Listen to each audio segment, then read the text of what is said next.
$16 billion. That's roughly how much the American gun industry brings in each year. A massive amount, but not too surprising when you consider that everyday Americans buy guns and ammunition for a number of reasons, such as hunting, sport shooting, and protection. Now, you might have certain stereotypes about the American who buys a gun for self-defense. Maybe they're conservative and passionate about the Second Amendment. Maybe they live in a rural area where police are slower to respond. Maybe they own a small business in a city with a lot of crime. But when there's roughly enough guns for every man, woman, and child in the US, the reality is there's going to be many gun owners who don't match those profiles. For instance, what if you're gay and you're afraid of being attacked or harassed because of it? That's the scenario the Pink Pistols train for. The group advocates for the use of guns for protection of people who identify as LGBTQ.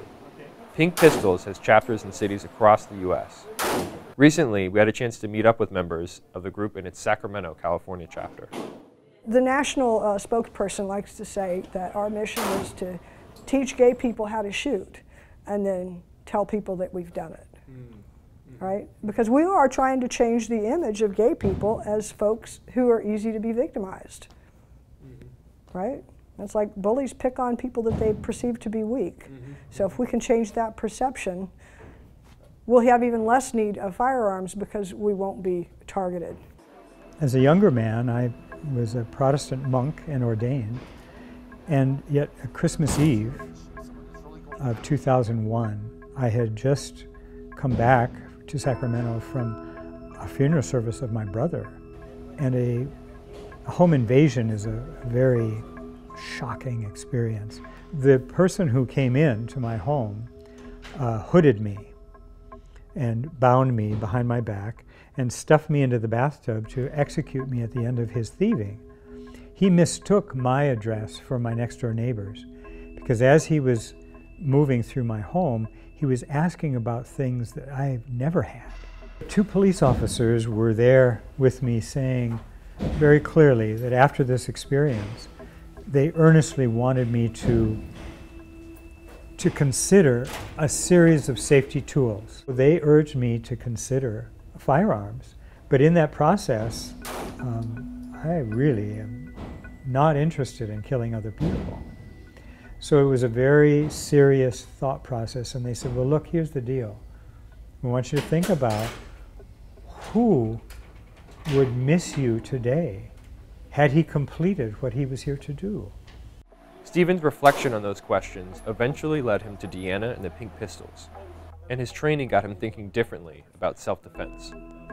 What kind of mindset surrenders all of our personal responsibility to do some things that are effective upon someone who's not there? That's not only irrational thinking, it's fairly pompous of us to think that we unload all of this responsibility upon our law enforcement officers. Self-protection. Truly.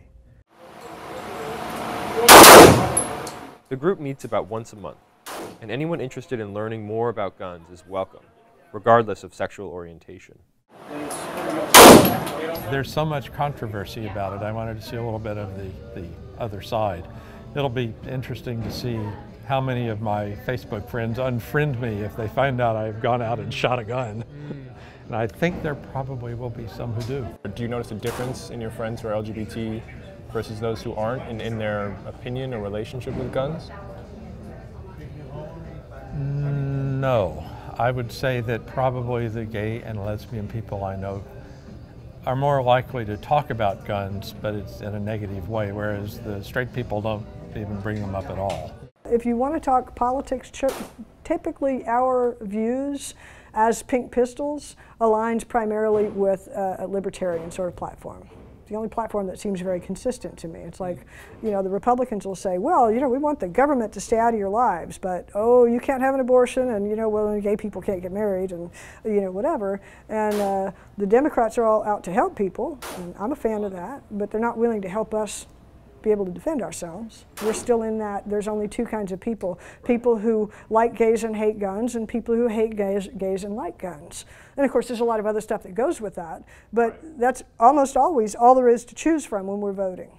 Since the Orlando massacre, Pink Pistols says it has seen a significant increase in new faces at its monthly meetings. but not everyone comes away convinced about buying a gun themselves. Do you feel like the Orlando shooting has changed how you feel about guns or about owning a gun? I don't think it has, because I don't think it would have done any good for anyone there to have had a gun. And the danger of having people out at nightclubs with guns, drinking alcohol, is going to result in more deaths than the occasional shooter, I think. I think the Orlando killings really starts a conversation amongst a group of people who seldom have a conversation about this.